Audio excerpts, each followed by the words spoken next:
Please be ready for dictation of exercise number 15 from April 2023 issue of the Progressive magazine. 5 seconds.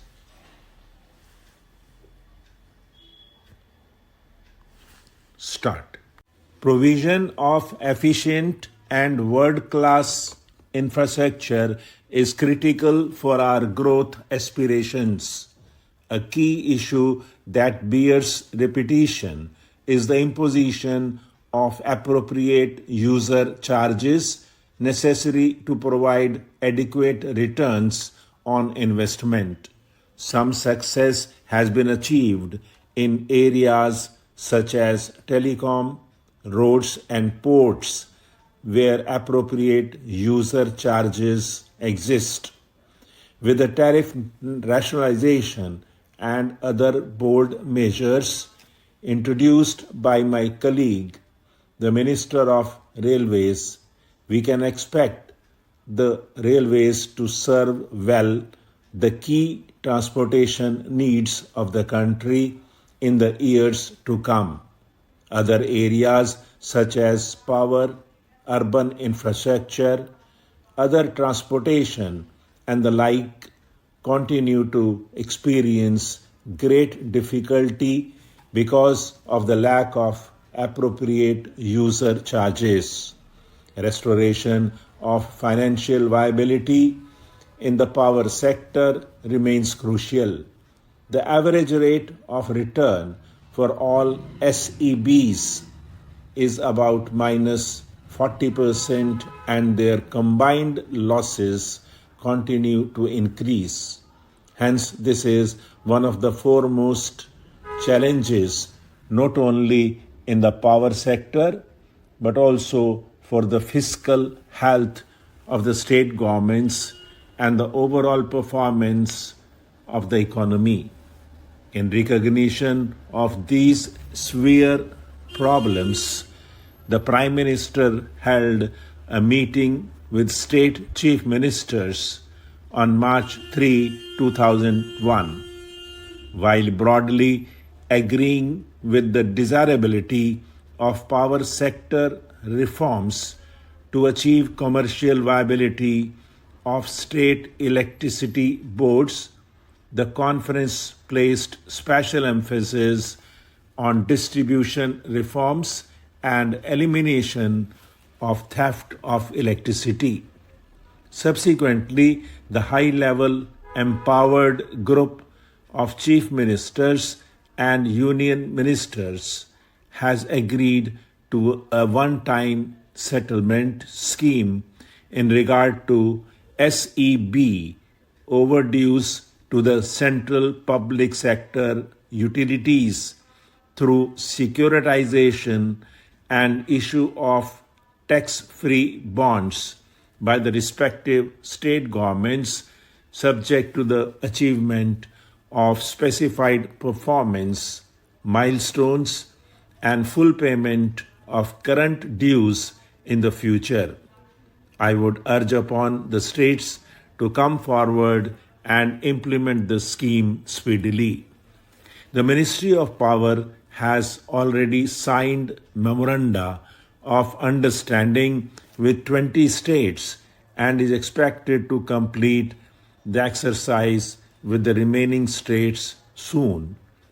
To redouble our efforts in this direction, ADDP is being redesigned as the Accelerated Power Development and Reform Program with an enhanced plan allocation of Rs 3,500 crore for 2002-03, up from Rs 1,500 crores this year.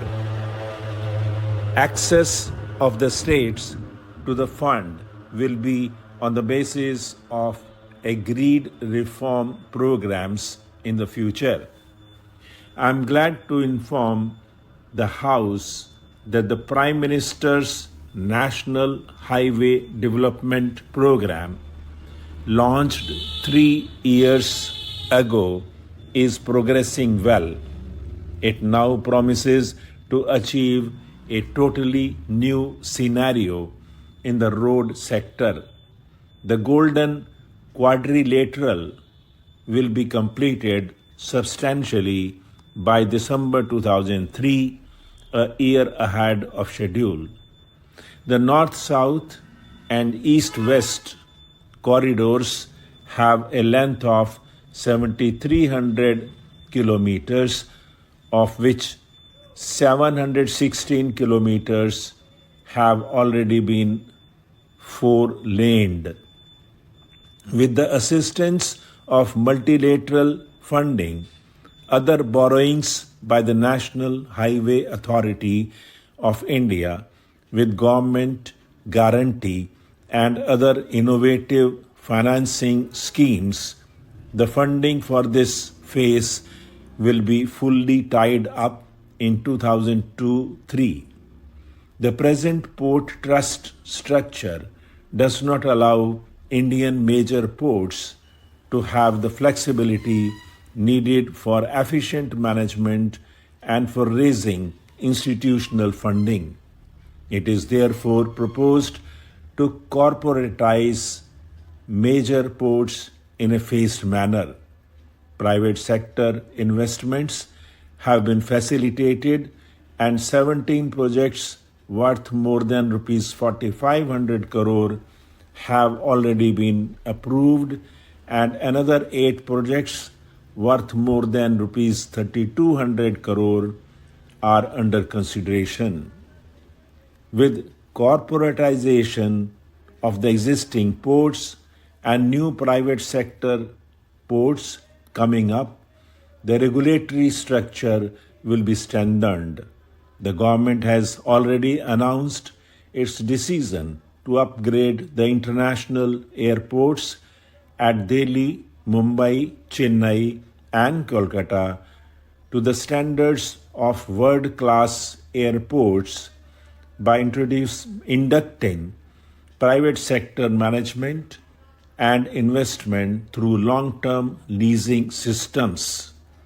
Modalities for inviting offers have been finalized and the leasing process will be completed in 2002-03.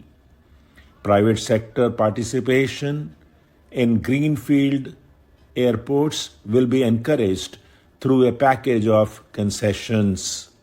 Availability of land and related infrastructure from the state governments, exemption from levy of inland air travel tax and foreign travel tax on departing passengers for projects located in states that charge sales tax on aviation fuel at central sales tax rate, charging of advance development fee by way of additional passenger service fee at the existing airports for help in financing of the greenfield airport and levy of user development fee at the new Airport Authority of India. The proposed new airports in Bangalore and Hyderabad will benefit from these concessions.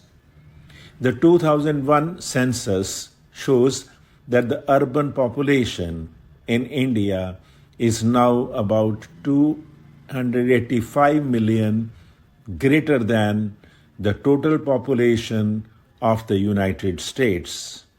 The number of cities with more than 1 million population has increased from 23 in 1991 to 35 in 2001. We are aware of the sad plight of most of our towns and cities as such. Stop.